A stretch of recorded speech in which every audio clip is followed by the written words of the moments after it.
नहीं, देखिए, और पार्टी या कोई और पार्टी, इसकी तो कहीं पर चर्चा ही नहीं थी। हमारा जो मैंडेट था, जो आदेश था, वो समाजवादी के साथ बैठकर और एक रूपरेखा बनाकर और उनसे ये समझौता करना था कि किन सीटों पे वो लड़ रहे हैं और किन सीटों पे हम लड़ेंगे। तो उसी संदर्भ में हम लोगों ने बातचीत करी, बहुत अच्छी बातचीत हुई। लेकिन हमने जो उनके सामने अपने विचार रखे हैं, जिन सीटों के बारे में जो उन्होंने हमारे साथ अपने विचार रखे हैं, उन्हीं को अब आगे बढ़ाना होगा और बहुत जल्द उनको बढ़ाने के लिए हम लोग फिर से मिलेंगे। सर, हाल में हमने 2 बयान देखे जो कि कांग्रेस की यूपी की राजनीति के लिए महत्वपूर्ण हो जाते हैं। जिस तरीके से मायावती मैम ने कहा कि हम लोकसभा चुनाव अकेले लड़ने जा रहे हैं, समाजवादी पार्टी ने जिस तरीके से हमको लेकर रंग बदला है, एक वो बयान। दूसरा, समाजवादी पार्टी के मुखिया कहते हैं कि हम तो उन्हें प्रधानमंत्री बनाना चाहते थे।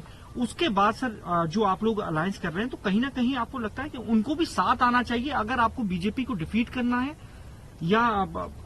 देखिए, ये बातें जो हैं वो हमारे शीर्ष नेतृत्व के लेवल के हैं।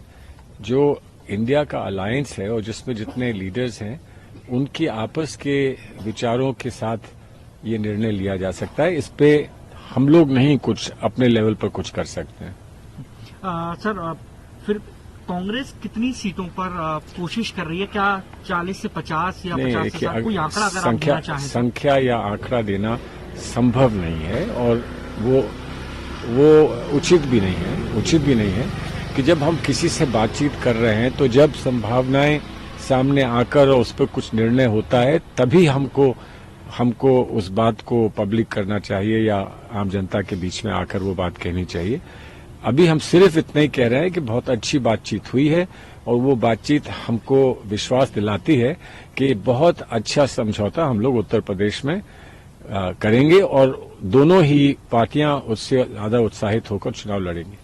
पश्चिमी उत्तर प्रदेश की बात करें सर, आरएलडी एक बार भी मीटिंग में नजर नहीं आ रही है। नहीं, क्या समझा जाए सर? जी नहीं, उनकी बातचीत समाजवादी पार्टी के साथ है, उनके साथ गठबंधन समाजवादी का रहा है और उनकी बातचीत वहां हो चुकी है और जो भी उनकी बातचीत आरएलडी के साथ हुई है, उसका ब्यौरा वो हमारे सामने रखेंगे या कुछ रखा है और उसको सामने रखते ही उसके परिप्रेक्ष्य में ही जहां जहां हम लोग सीटों की बात कर रहे हैं, वहां पर बात होगी। सर, क्योंकि अब 3 से 4 दिन बचे हैं मुश्किल से राम मंदिर को लेकर सवाल हालांकि पूछना सर जरूरी है। निपेंद्र मिश्रा इस बात को कह रहे हैं, जब उनसे पूछा गया कि जो भगवान राम को लेकर जो राजनीति चल रही है, उस पर आपकी क्या प्रतिक्रिया है? तो उनका जवाब था, क्या भगवान राम को पॉलिटिकली किया जा रहा है या उनके अनुयायी राजनीति कर रहे हैं? आपको लगता है ये स्टेटमेंट आज के वक्त में इम्पोर्टेंट हो गया है, जबकि 4-5 दिन बचे हैं? आपको लगता है कि राजनीति इस पर ज्यादा हो रही है या अनुयायी ज्यादा कर रहे हैं? देखिए, जो भी कर रहा है उसको ही दायित्व उसका बनता है कि वो इसका जवाब दे। हम तो इतना मानते हैं कि एक बहुत महत्वपूर्ण एक क्षण है। बहुत सारी आस्थाएं जुड़ी हैं भगवान राम से और अयोध्या में भगवान राम का एक मंदिर बना है और उसकी आस्था में बहुत सारे लोग वहां पहुंच रहे हैं। हम उनको उसके लिए शुभकामनाएं देते हैं और मैं ये उम्मीद करता हूं कि भगवान राम की जो गाथा है, जीवन गाथा है और जो भगवान राम ने प्रेरित किया है समाज को, तो हमारा समाज सुखी रहेगा, मिलजुल कर रहेगा और जिस बात को भगवान राम ने हमेशा मानवता को सिखाया है, समझाया है, उस दिशा में हम लोग चल सकेंगे। न्याय यात्रा चल रही है सर, उत्तर प्रदेश भी जाएगी। आप चाहेंगे व्यक्तिगत तौर पर कि जब यूपी में यात्रा पहुंचे तो उस वक्त अयोध्या राहुल गांधी जाएं, दर्शन करें? ये निर्णय तो राहुल जी का है। राहुल जी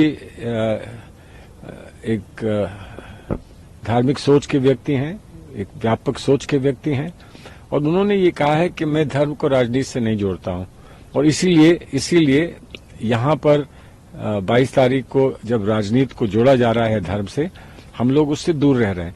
अब वो कब जाना चाहेंगे, कैसे जाना चाहेंगे, वो उनका निर्णय है और मैं समझता हूं उनका निर्णय उचित निर्णय आपको पता चलेगा समय से। एक आखिरी सवाल लूंगा सर। आप ही के अलायंस पार्टनर हैं आम आदमी पार्टी। एक तरफ आप लोग कोशिश कर रहे हैं कि जनता के बीच में मैसेज जाए कि हम किसी समुदाय से अलग हटके नहीं, हमारी सोच अलग है। वहीं सुंदरकांड करना, अयोध्या तक ट्रेनें चलाना और ये लोगों तक एक मैसेज देना क्लियर, आपको लगता है कि ये जरूरी है जिस वक्त आप लोग ये कह रहे हैं कि लोगों की बात पहुंचाई जाए, लोकसभा चुनाव के अंदर धर्म को थोड़ा सा पर्सनल रखा जाए? अब इसको वो पर्सनल ही मानते होंगे, लेकिन हम तो इतना जानते हैं कि सामूहिक अगर हम लोग एक बैठते हैं, साथ सब लोग आपस में बैठते हैं और चर्चा करते हैं, तो हम ये प्राथमिकता देते हैं इस बात को कि हमारे नौजवानों को रोजगार मिलेगा नहीं मिलेगा, गरीबी कैसे हटेगी और भ्रष्टाचार को हम अपने समाज से कैसे दूर कर सकते हैं। हम तो इन चीजों की बात करते हैं, लेकिन आस्था की बात होती है। कोई अपनी सेवा अगर देना चाहता है, भगवान के नाम पर देना चाहता है, धर्म के नाम पर देना चाहता है, तो ये उसका निर्णय है।